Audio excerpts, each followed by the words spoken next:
राधे राधे सभी को। तो दोस्तों, आज का जो अपना टॉपिक रहने वाला है अनुसूचियां, काफ़ी इम्पोर्टेंट है। इसको बहुत ज़्यादा गहराई से पढ़ना है। और इससे पहले मैंने जो टॉपिक करवाया है संविधान सभा को कंप्लीट करवा दिया है। जो लास्ट की अभी जो क्लास रही थी उस एक ही क्लास में संपूर्ण हो जाता है। पहले की क्लास नहीं देखी है, वो एक ही क्लास देख लेते हो तो वो टॉपिक आपका कंप्लीट हो जाता है। मैंने बेसिक से लेकर के बहुत ज़्यादा गहराई से करवाया है कि कोई क्वेश्चन बाहर ना जाए। उसके अलावा अगर आप कहीं से भी आप टेस्ट सीरीज करके देखते हो तो आपका क्वेश्चन भी गलत नहीं होगा, क्योंकि मैंने तो RS लेवल का ही करवाया है। आपको अब देख लो, आपको पता भी चल जाएगा। और आज आप जब ये टॉपिक पढ़ोगे अनुसूचियां, तब भी आपको पता लग जाएगा कि हम किस लेवल के कर रहे हैं। ये बहुत ही गहराई से करवाऊंगी, क्योंकि अगर आपके अनुसूचियां बिल ऐसे टॉपिक ना भी लिखा है ना भाई, हम देख रहे हैं कि सिलेबस में अनुसूचियां नहीं लिखा है, आपको अनुसूचियां पढ़ना है, क्योंकि आप इसमें पढ़ोगे तब पता चलेगा हम क्या पढ़ रहे हैं।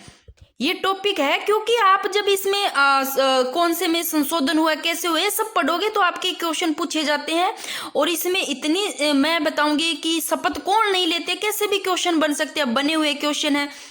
तो अब दोस्तों स्टार्ट करते हैं। सबसे पहले तो आपको क्या देखना है मैं बता दूं कि किस हिसाब से अपने देखेंगे अनुसूचियों में। देखो, एक अपना ये फर्स्ट पेज इस प्रकार रहने वाला है। फिर इधर मैंने लिखा है कि कौन से पदाधिकारी है जो शपथ नहीं लेते हैं, इनके बारे में शपथ के प्रकार भी लिखे हैं कि पद व गोपनीयता की शपथ कौन लेते हैं, ये सारा। फिर जैसे अनुसूची, जैसे थर्ड अनुसूची है दोस्तों, इसमें जैसे देख लो कौन कौन से पदाधिकारी है इसमें शामिल है जिस शपथ का है। बाकी कौन से जो है, यानी कि पदाधिकारी कौन है जिनका शपथ तीसरी अनुसूची में नहीं है बट आर्टिकल में है। ये चीजें समझोगे ना तो आपका नॉलेज देखना कितना ज्यादा। अब मैं बता दूं कि पहले तो जैसे ऐसे कहते थे ना कि ज्ञान तो बाद में ले लेंगे, इतना गहराई से कोई जरूरत नहीं है, अपने तो बस स्मार्ट स्टडी करो और जॉब लग जाओ। अब नहीं है दोस्तों, जिस हिसाब से लेवल को देखे ना तो अपने को बिल्कुल बेसिक से गहराई से पढ़ना पड़ेगा। नॉलेज भी बहुत जरूरी है। जैसे मैं बता दूं कितने पेज है इस अनुसूचियों के।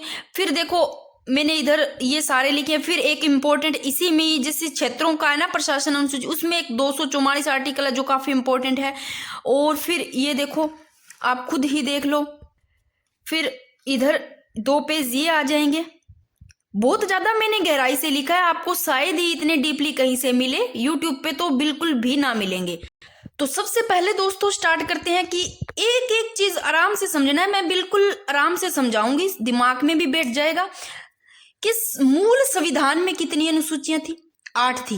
अब एक तो मेरे को बताओ जो मूलतः है इसका मतलब क्या होता है, एक एक चीज समझना आपको। यानी कि 26 जनवरी 1950 को जब हमारा संविधान लागू हुआ था उसे ही तो कहते हैं मूल, यानी कि मूलतः।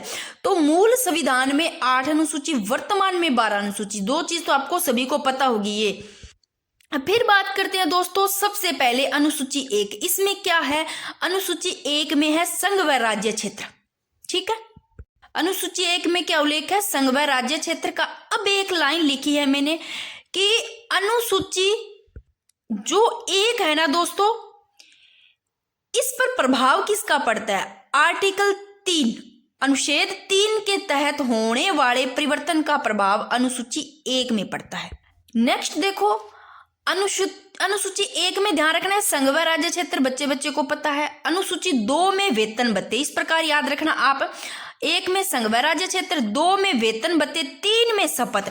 3 देखो किस तरह लिखा है, 3 शब्द है तो शपथ है। शपथ में भी 3 है, शपथ यानी कि प्रतिज्ञान शपथ। अब शपथ और प्रतिज्ञान का भी क्या अर्थ होता है दोस्तों, ये भी समझेंगे। मैं एक एक चीज समझाऊंगी आपको बिल्कुल, कि कभी आप लाइफ में भी भूलो ना, और थोड़ा ज्ञान होना भी जरूरी है।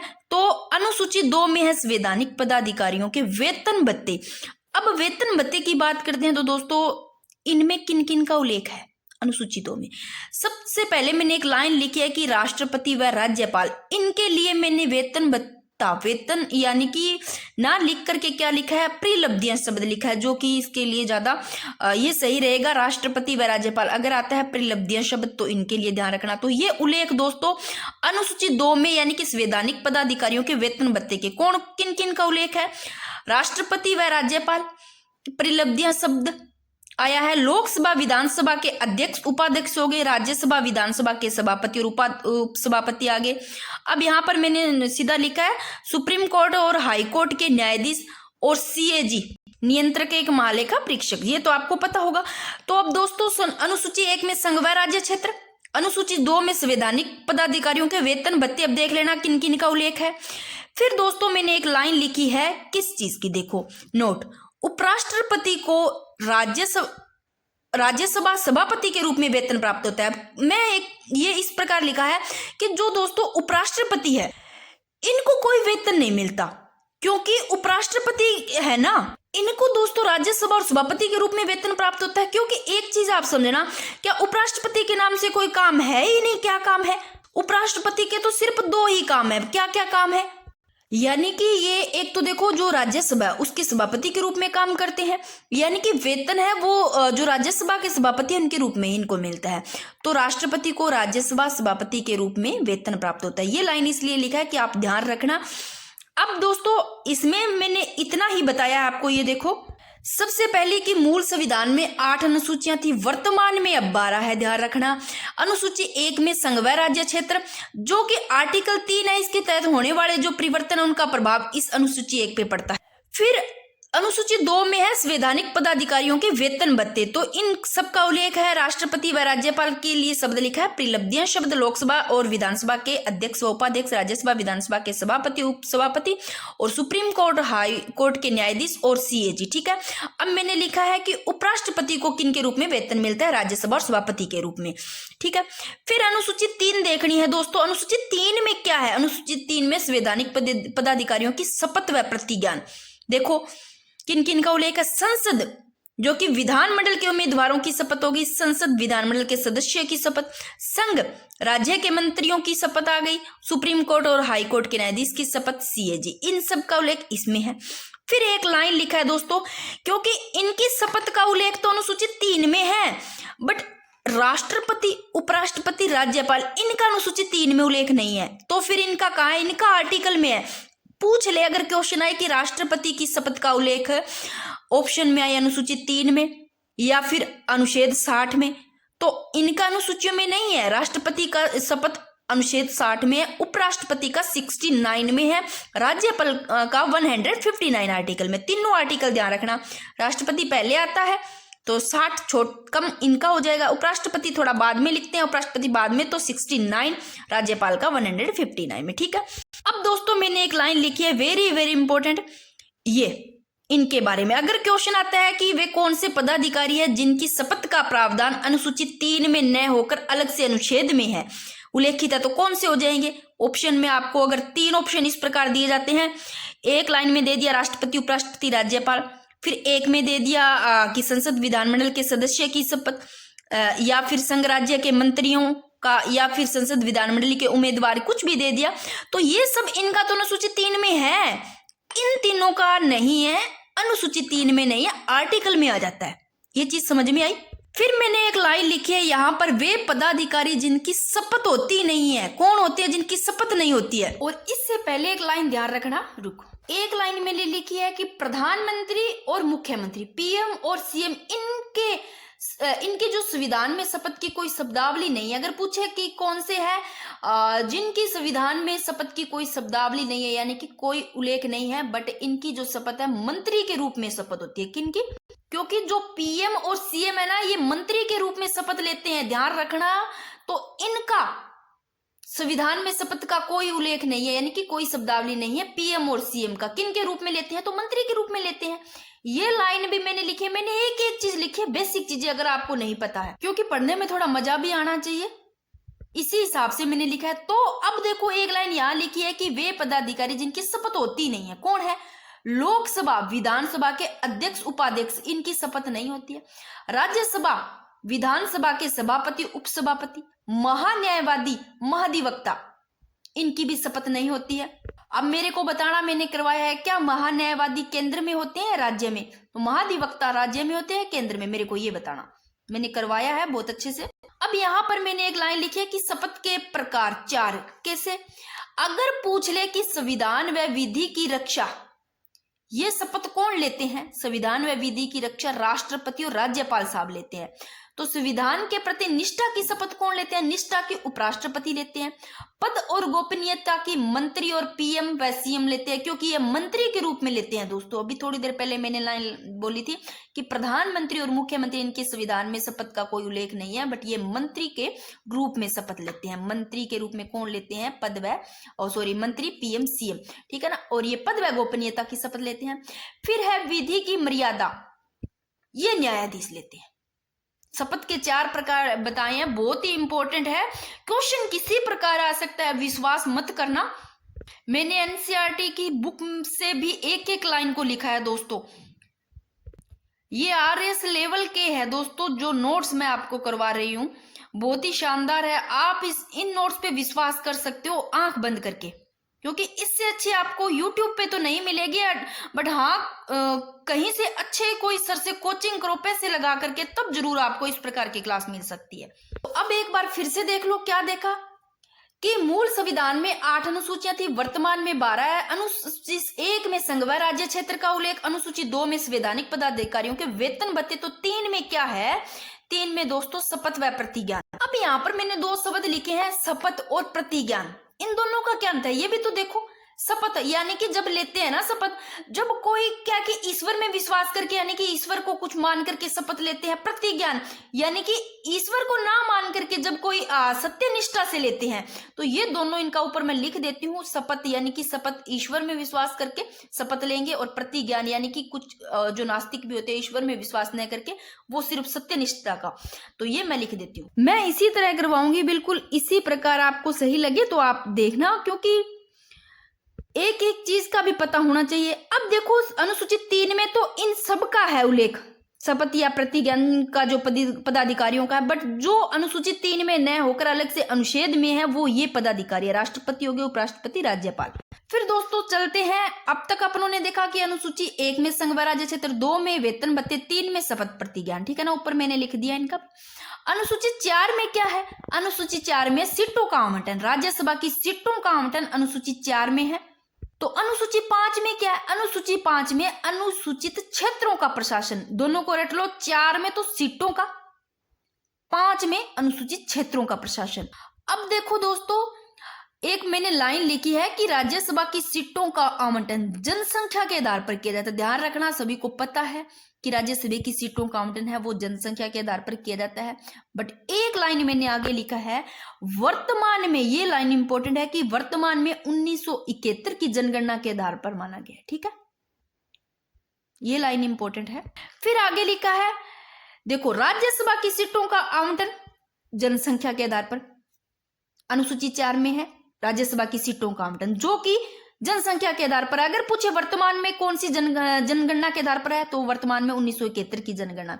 फिर यहां पर मैंने एक लाइन लिखी है, ये भी आपको पता होना चाहिए। अगर पूछे लोकसभा की सीटों का आवंटन, तो लोकसभा की सीटों का आवंटन संविधान में न होकर के दोस्तों जनप्रतिनिधित्व अधिनियम 1951 में किया गया, ठीक है। तो ये मैं थोड़ा काट दूं, आगे मैंने लिख दिया इसको। तो लोकसभा की सीटों का आवंटन संविधान में न होकर के जनप्रतिनिधित्व अधिनियम 1951 का पूछे तो लोकसभा, और राज्यसभा की सीटों का आवंटन जनसंख्या के आधार पर, और वर्तमान में पूछे कि कौन सी जनगणना का आधार, तो 1971। फिर दोस्तों एक लाइन मैंने लिखी है आगे, अनुसूची है अनुसूची 5। अनुसूची 5 में है अनुसूचित क्षेत्रों का प्रशासन।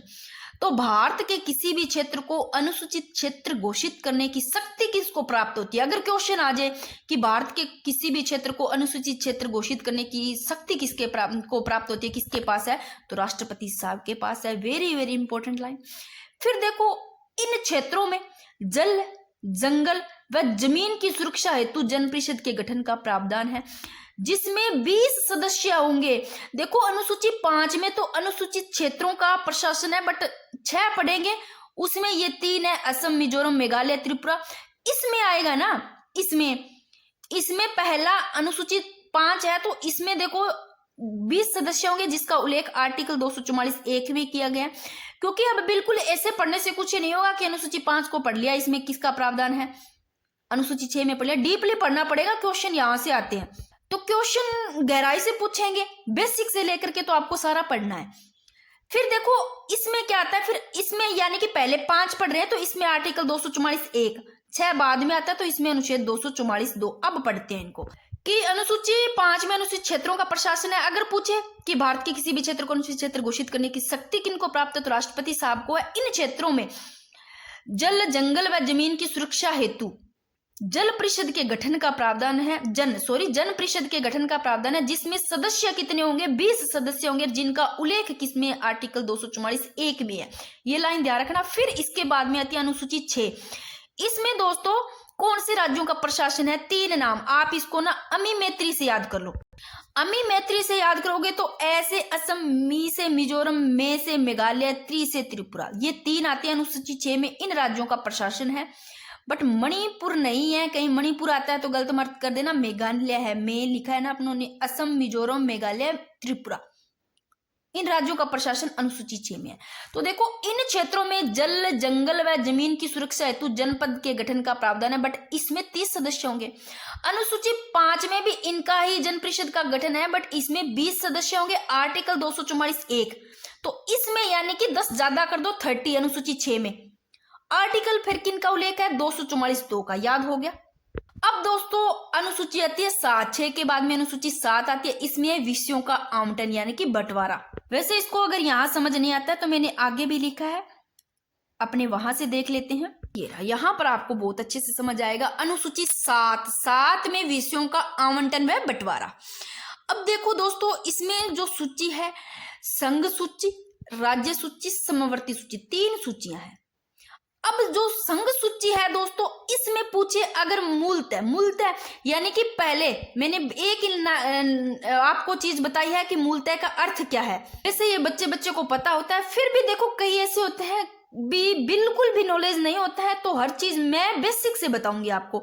यानी कि मूलतः का मतलब होता है जब 26 जनवरी 1950 को हमारा संविधान लागू हुआ था, यानी कि पहले की बात कर रहे हैं, तो पहले कितने विषय थे संघ सूची में। आप ऐसे लेना, पहले 97 फिर 100 कर देना, 97 के बाद में 98, 99, 100 आता है, तो बाद में 100 विषय, इस प्रकार याद करना है आपको।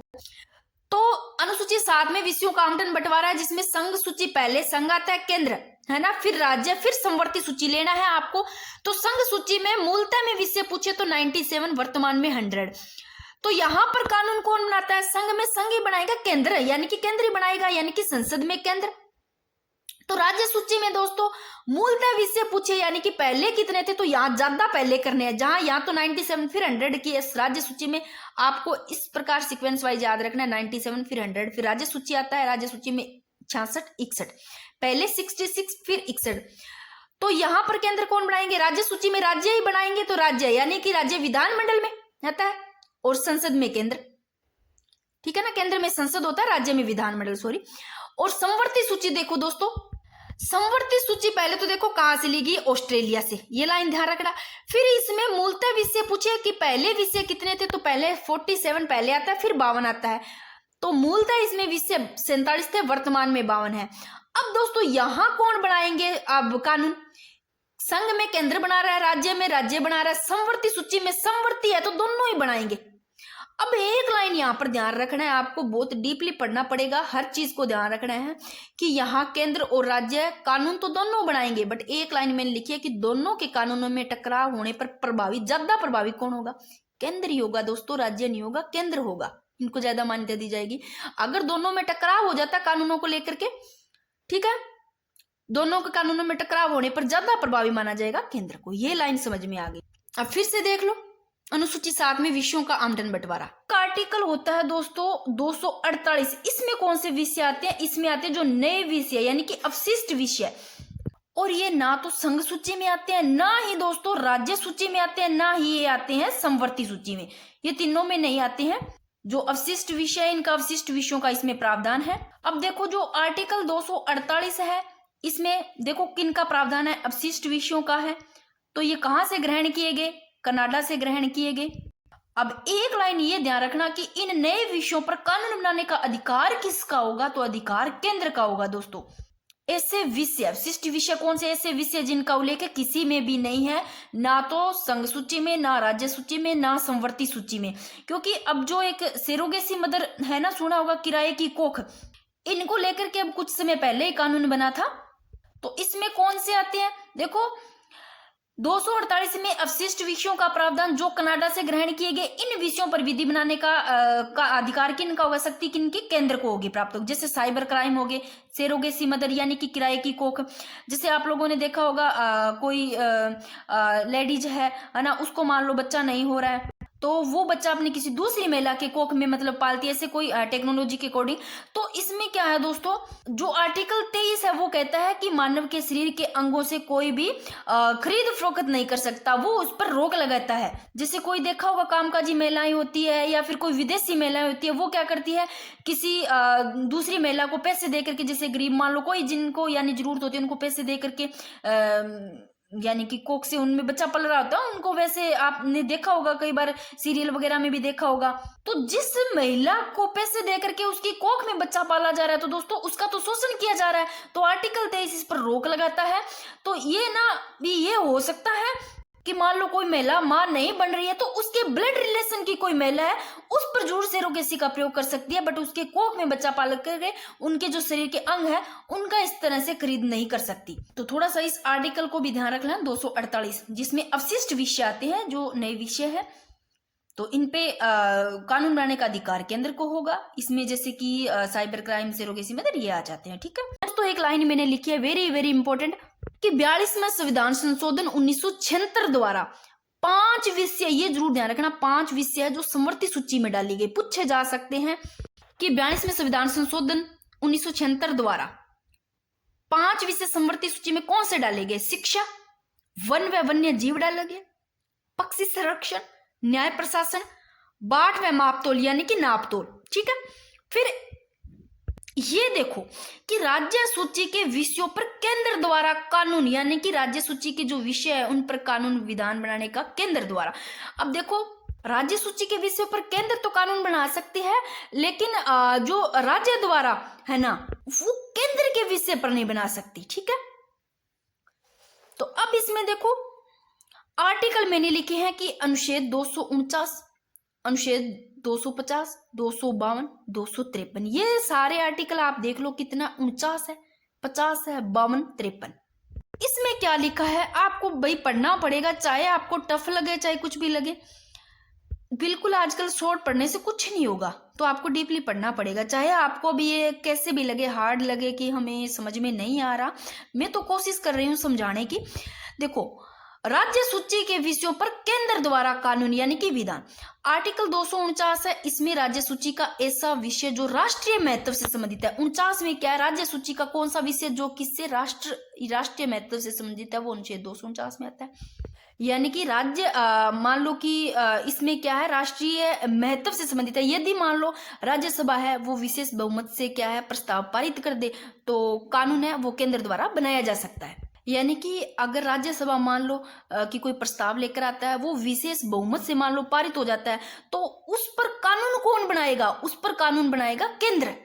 ठीक है, फिर आर्टिकल ना कि राज्य केंद्र बनाएगा। फिर आर्टिकल 250 में क्या है, राष्ट्रीय आपात के समय, 250 में राष्ट्रीय आपात के समय राज्य सूची के विषय पर कानून यह भी केंद्र बनाएगा, राष्ट्रीय आपात के समय राज्य सूची पर बनाएगा। अब देखो राज्य सूची केंद्र पर थोड़ी राज्य बनाएगा, केंद्र पर राज्य नहीं बना सकता, राज्य सूची पर केंद्र कानून बनाएगा।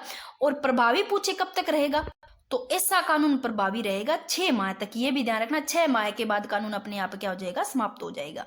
फिर आर्टिकल 252 में क्या है दोस्तों, 2 या 2 से अधिक राज्यों के विधानमंडल केंद्र से निवेदन कर सकेगी। मैंने एक लाइन लिखी है आर्टिकल 252 में है कि 2 या 2 से ज्यादा राज्यों के विधानमंडल केंद्र से क्या कर सकेंगे, निवेदन करें तो वो कानून केंद्र द्वारा बनाया जाएगा। यहाँ सिर्फ निवेदन करेंगे तो केंद्र द्वारा बनाया जा सकेगा। अब अनुच्छेद 253 में क्या है दोस्तों, अनुच्छेद 253 में है कि राज्य सूची के विषय पर यदि अंतरराष्ट्रीय संधि या समझौता हो जाए तो उस विषय पर भी केंद्र द्वारा कानून बनाया जाएगा। ठीक है, तो ये थोड़ा सा देख लेना। अब अपनों ने क्या देखा, आर्टिकल कहाँ अनुसूची कहाँ तक देखा, अनुसूची 7 तक जिसमें विषयों का आवंटन में बंटवारा है, ये मैंने बता दी सूची कौन सी है। फिर एक आप अनुच्छेद 248 ध्यान रखना, इन पर अवशिष्ट विषयों का है, क्योंकि ये इसलिए लिखा है कि अपने पढ़ रहे हैं अनुसूची 7 और 42वें संविधान संशोधन 1976 द्वारा 5 विषय समवर्ती सूची में डाली गई, ये भी ध्यान रखना आप। शिक्षा को एक वन व वन्य जीव, पक्षी संरक्षण, न्याय प्रशासन और बाट व मापतोल। फिर ये मैंने बताया कि राज्य सूची के विषयों पर केंद्र द्वारा कानून बनाया जा सकता है, जो उसकी आर्टिकल 249, अनुच्छेद 250, 52 और 53 का ध्यान रखें। फिर नेक्स्ट देखो दोस्तों, अनुसूची 7 में पढ़ा विषयों का आवंटन में बंटवारा। फिर आती है अनुसूची 8 में है भाषा। अब आपको एक चीज ध्यान रखनी है, देखो पहले तो कितनी थी, मूलतः यानी कि मूल संविधान में 8 अनुसूचियां थी ना यहां तक। फिर 9वीं अनुसूची जोड़ी जाती है बाद में, 9वीं अनुसूची से पढ़ेंगे, क्योंकि 8 तो मूल संविधान में थी, अब बाद में 4 और जोड़ी गई, तो अब वर्तमान में कितनी है, 12 है। तो देखो भाषा यानी कि मूलतः मूल संविधान में कितनी थी, 14 भाषा, यानी कि मूलतः जब संविधान लागू हुआ था। वर्तमान में कितनी है, 22 भाषाएं हैं। ये भाषाओं की बात हो रही है। अनुसूची की बात करें तो अनुसूची कितनी थी मूलतः, यानी कि जब संविधान लागू हुआ तब अनुसूची 8 थी, अब 12 है। भाषाएं कब कितनी थी, मूल में 14 भाषाएं थी, अब 22 भाषाएं हैं। ठीक है, अब देखो 14 तो थी भाषाएं अनुसूची 8 में, 14 थी। अब 15वीं कौन सी कब जोड़ी गई, 15वीं सिंधी जोड़ी गई। 21वें संविधान संशोधन 1967 द्वारा सिंधी, ध्यान रखना। 8 थी, सॉरी अनुसूची 8 में भाषा मूल कितनी थी, पहले कितनी थी, 14 थी, 15वीं जोड़ी गई 21वें संविधान संशोधन 1967 द्वारा। फिर देखो आगे 15वीं तो 21वें संविधान संशोधन 1967 द्वारा 1 जोड़ी गई। फिर आता है 71वां संविधान संशोधन 1992, इसमें 3 जोड़ी गई। कौन सी जोड़ी गई, आप ऐसे कर लो, न मैं कर नमक, नमक से याद कर लो, न से नेपाली, मैं से मणिपुर, कैसे कोंकणी, यानी कि ये देखो सिंधी मैंने बताई कि 15वीं 21वें संविधान संशोधन 1967 द्वारा। फिर 16वीं नेपाली, 17वीं मणिपुर, 18वीं कोंकणी, यानी कि 71वें संविधान संशोधन 1992 द्वारा जोड़ी गई। ये फिर से देख लो आप कि 14 थी, 15वीं फिर कौन सी, सिंधी, याद रट लो, सिंधी 15वीं, 16वीं, 17वीं, 18वीं, 71वें संविधान संशोधन 1992 द्वारा, 16वीं नेपाली, 17वीं मणिपुरी, 18वीं कोंकणी। फिर देखो भाई 18वीं तक जोड़ दी गई 1992 तक। फिर 92 संविधान संशोधन 2003 द्वारा कौन सी भाषाएं जोड़ी गई, 19वीं बोडो, 19वीं बोडो, नाम 19 है, बोडो नाम है, 20वीं डोगरी, डोगरी को 20 साल की कर लो, 21 मैथिली, 22 संथाली, 22वीं कौन सी संथाली, 19वीं बोडो, 20वीं डोगरी, 21वीं मैथिली और 22वीं संथाली, यानी कि ये 92 संविधान संशोधन 2003 द्वारा जोड़ी गई। ये अच्छे से याद करना है इनको, बहुत ही गहराई से पढ़ना है इनको। फिर दोस्तों मैंने एक लाइन लिखी है कि राजस्थानी, बोंटी, भोजपुरी, 3 ध्यान रखना, बै से बोंटी, बै से भोजपुरी, एक राजस्थानी, इन भाषाओं को 8वीं अनुसूची में शामिल करने की मांग की जा रही है। ये भी ध्यान रखना कि 8वीं अनुसूची में कौन सी भाषाओं को शामिल करने की मांग की जा रही है। ऑप्शन में आता है, इनमें से दे दी जाता, कोई और दी जाती, तो राजस्थानी है, एक 2 भैंसे है, बोंटी और भोजपुरी, बट अभी तक अंग्रेजी भाषा को लेकर 8वीं अनुसूची में नहीं है अभी दोस्तों। फिर अब मैंने एक लाइन लिखी है आगे, मूलतः 6 शास्त्रीय भाषाएं थी। शास्त्रीय भाषाओं को भी देखना है।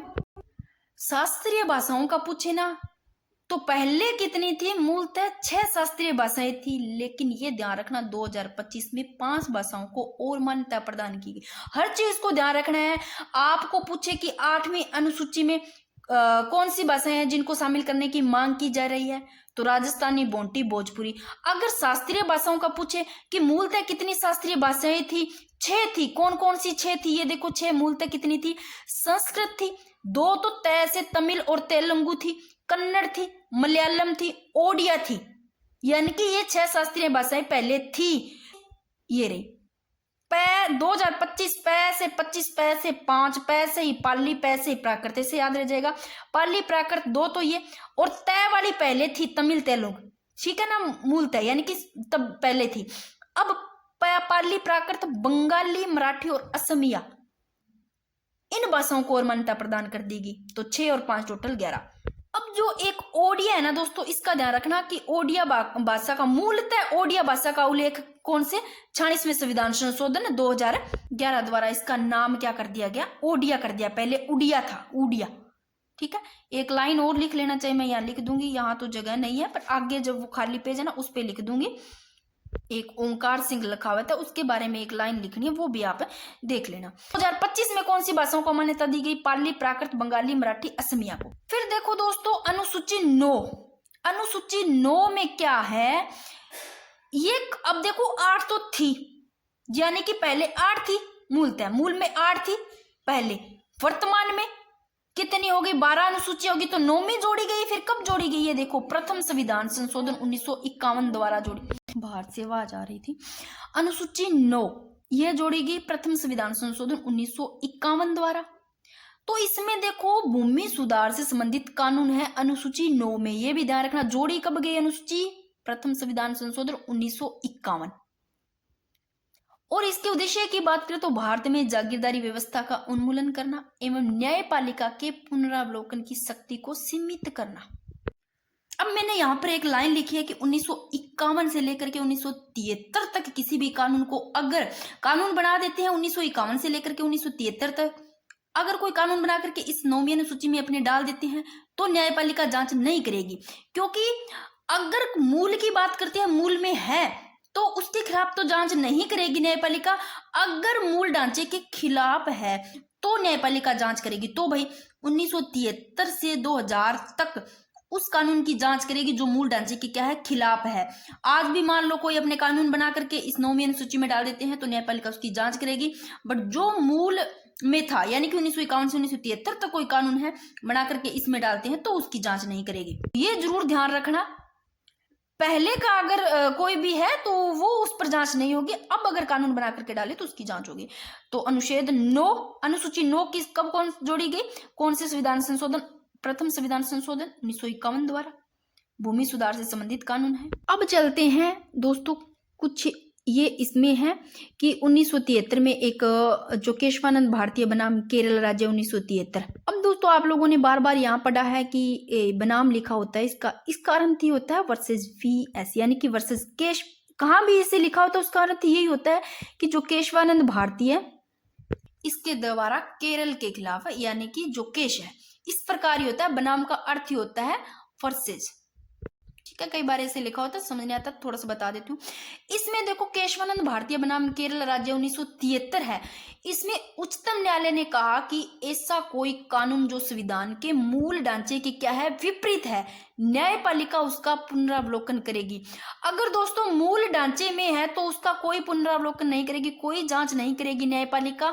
अगर वो मूल ढांचे के खिलाफ है तो ही न्यायपालिका उसका पुनरावलोकन करेगी। अब अगर मान लो अपने कोई कानून बनाकर डाल दे तो उसका जांच होती है न्यायपालिका द्वारा। तो केशवानंद भारतीय बनाम केरल राज्य 1973 इसमें यही कहा कि उच्चतम न्यायालय ने क्या कहा कि कोई कानून जो संविधान के अगर मूल ढांचे यानी कि जब संविधान लागू है तब की बात करें, मूल ढांचे के विपरीत है ना, तो न्यायपालिका उसका पुनरावलोकन करेगी।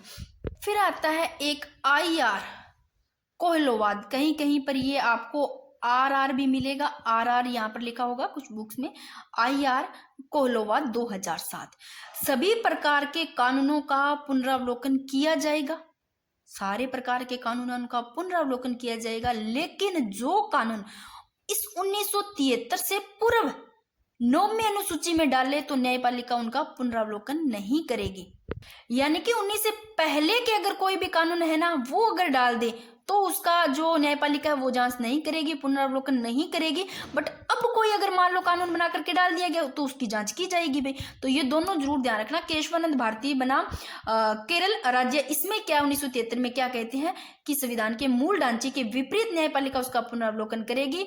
और IR कोहलवाद 2007 इसमें कहा गया है कि सभी प्रकार के कानूनों का पुनरावलोकन किया जाएगा, लेकिन 1973 से पूर्व 9वीं अनुसूची में डाले कोई कानून तो उसका पुनरावलोकन नहीं करेगी, अब बनाकर डाल दिया जाए तो किया जाएगा।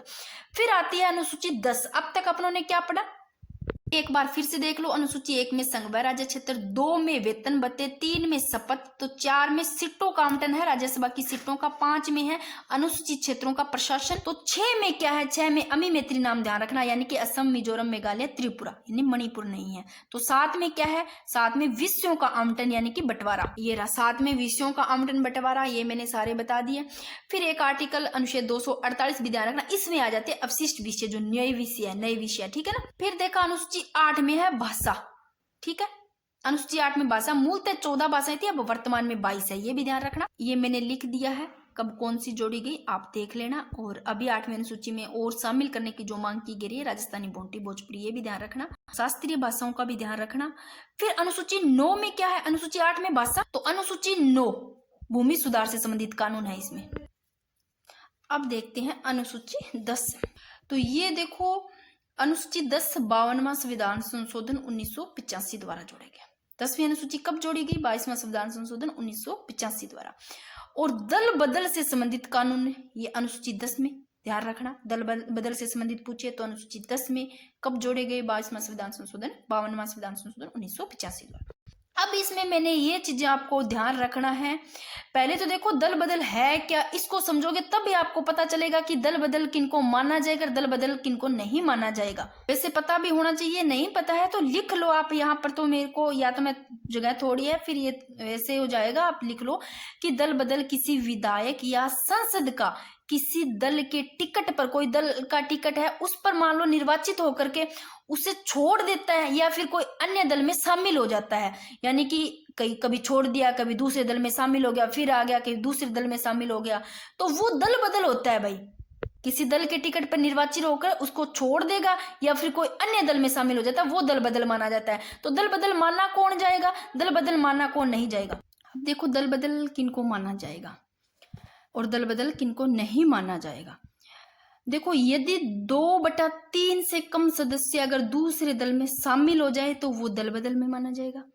यदि मनोनीत सदस्य 6 माह तक किसी दल में शामिल ना होए, यानी कि 2/3 से कम अगर दूसरे दल में शामिल होता तो दल बदल में, और मनोनीत मान लो सदस्य है वो 6 माह तक किसी दल में शामिल नहीं होता है तो भी दल बदल में माना जाएगा।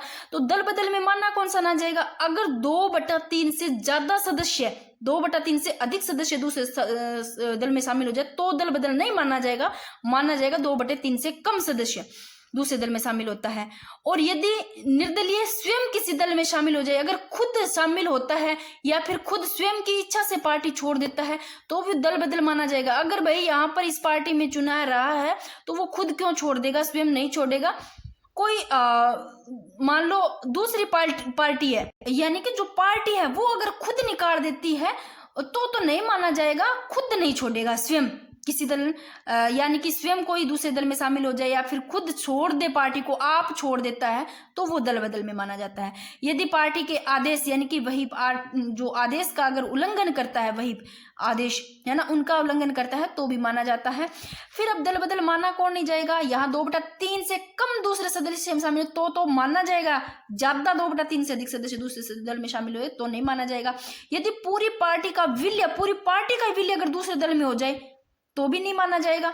ठीक है, यदि क्या पार्टी स्वयं निकाल दी, देखो अगर पार्टी खुद निकालती है तो सही बात है, अभी निकाल देती है तो वो दल बदल में नहीं आएगा। अगर वो खुद छोड़ रहा है तो वो दल बदल माना जाएगा। दल बदल है क्या, किसी विधायक या सांसद के किसी दल के टिकट पर मान लो निर्वाचन होकर के वो उसे छोड़ देता है या फिर किसी अन्य कोई दूसरे दल में क्या हो जाता है, शामिल हो जाता है, वही तो दल बदल है, वही माना जाता है। तो गठबंधन रहे या टूट जाए तो ये नहीं माने जाएंगे। अब देखो दल बदल हुआ या नहीं हुआ इसका निर्णय कौन करेगा, तो सदन के अध्यक्ष या सभापति के द्वारा होता है। तो ये मैंने बहुत ज्यादा अच्छे से अपनी तरफ से नोट्स में तैयार करवाए हैं दोस्तों कि कैसे क्वेश्चन बिल्कुल शॉर्ट से पढ़ने से कुछ नहीं होगा, डीपली पढ़ना पड़ेगा आपको। अभी मैंने क्या बताया था कि कोई दल बदल हुआ या नहीं उसका निर्णय कौन लेगा, उसका निर्णय सदन के अध्यक्ष या सभापति लेंगे, वो लेंगे निर्णय। तो अब जिन्होंने निर्णय लिया है दोस्तों, क्या उन्होंने सही लिया है या नहीं, उसके लिए जो मामला है वो कहाँ गया, सुप्रीम कोर्ट में गया। तो अब देखो इसके लिए जो वाद है वो है, ये ध्यान रखना कौन सा है, कितो हेतोलवाद 1992 इसमें जाएगा। ठीक है ना, कितो हेतोलवाद 1992। अब देखो दल बदल के संबंध में जो लिए गए निर्णय है उसको न्यायालय में चुनौती दी जा सकती है। ये ध्यान रखना कौन सा वाद है, कितो हेतोलवाद 1992। जो दल बदल के संबंध में जो निर्णय लिए गए थे ना दोस्तों, क्या उनको न्यायालय में चुनौती दी जा सकती है, कौन सा वाद पूछा जा सकता है, तो ध्यान रखना हाँ न्यायालय में चुनौती दी जा सकती है।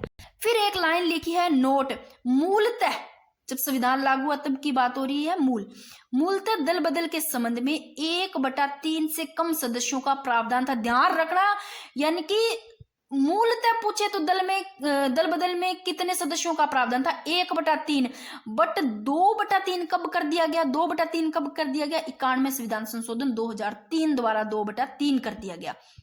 मैंने एक एक चीज लिखी है, आपको बहुत ही गहराई से पढ़ना है, इनको याद भी करना है। आप इनका दोस्तों अपनी नोटबुक में नोट्स बना लो बहुत ही अच्छे से, क्योंकि मैं ये इंडियन पॉलिटी बीच में नहीं छोड़ूंगी, आपको सारी करवा दूंगी। आप अच्छे से नोट्स बना लो। मैं बार बार कह रही हूँ, किसी कमेंट आ रहे थे तो मैं फिर से कह रही हूँ। हाँ, हो सकता है कई बार मेरे को टाइम नहीं मिलता है, तो एक क्लास जैसे कल नहीं आई तो आज आ गई, कई बार रेगुलर ही आती, कई बार एक आधा बीच में हो जाता है, बट आपकी ये मैं कंप्लीट करवा दूंगी।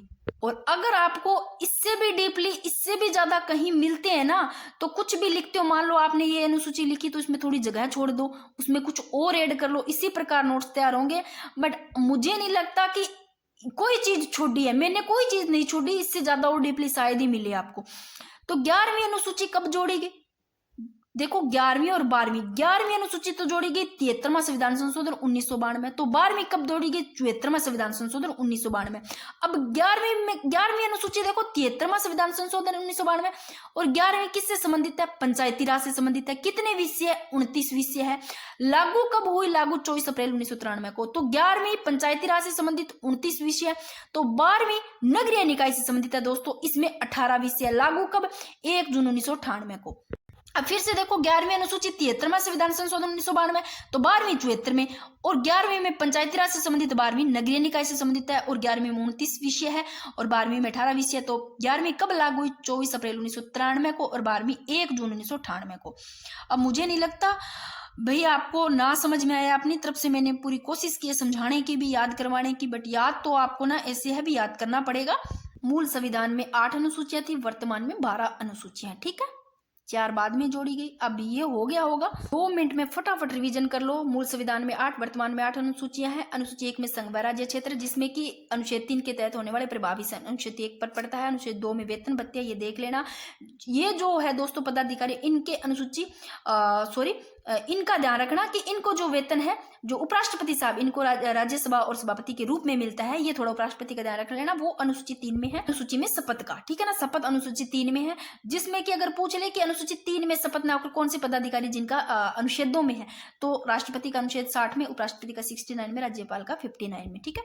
और पीएम और सीएम ये मंत्री के रूप में शपथ लेते हैं, ठीक है ना, इनके शपथ का कोई प्रावधान नहीं है, कोई उल्लेख नहीं है संविधान में। फिर अब कौन से पदाधिकारी जिनकी शपथ ही नहीं होती, तो ये देख लेना, महान्यायवादी, महाधिवक्ता, राज्यसभा विधानसभा के सभापति, उपसभापति, लोकसभा विधानसभा के सभापति, अध्यक्ष और उपाध्यक्ष। फिर मैंने बताई शपथ के 4 प्रकार होते हैं। राष्ट्रपति, राज्यपाल शपथ लेते हैं संविधान व विधि की रक्षा की, और उपराष्ट्रपति संविधान के प्रतिनिष्ठा की और पद व गोपनीयता की पीएम, सीएम और मंत्री लेते हैं। विधि की मर्यादा की न्यायाधीश लेते हैं। फिर बताया अनुसूची 4 में सीटों का आवंटन है। अनुसूची 5 में अनुसूचित क्षेत्रों का प्रशासन है दोस्तों। अनुसूची 6 में क्या है, ये नाम ध्यान रखना, अमी मैत्री, अमी मैत्री से असम, मिजोरम, मेघालय, त्रिपुरा। अनुसूची 7 में विषयों का आवंटन बंटवारा, ये रहा, यहाँ पर देख लेना। अनुसूची 48 में अवशिष्ट विषय आ जाते हैं। तो अनुसूची 8 में भाषा है दोस्तों। ये भाषा की पहले कितनी थी? पहले मूलतः 14 भाषाएं थी, और अब 22 हो गई है। और जो आप ध्यान रखना कि 15वीं जोड़ी गई वो 21वें संविधान संशोधन 1967 द्वारा, और 16वीं, 17वीं, 18वीं, 71वें संविधान संशोधन 1992 द्वारा। 16वीं नेपाली, 17वीं मणिपुरी, 18वीं कोंकणी और 15वीं सिंधी। फिर 22वें संविधान संशोधन 2003 द्वारा ये 4 जोड़ी गई, 19वीं, 20वीं, 21वीं, 22वीं, 19वीं बोडो, 20वीं डोगरी, 21वीं मैथिली, 22वीं संथाली।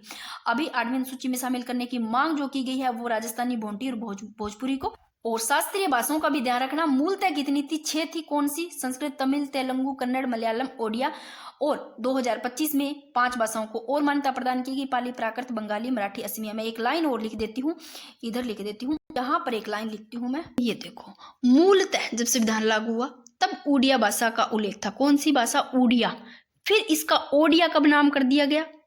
96 में संविधान संशोधन 2011 द्वारा ओडिया नाम कर दिया गया। ये भी ध्यान रख लेना, छोटी छोटी चीजें ध्यान रखनी है।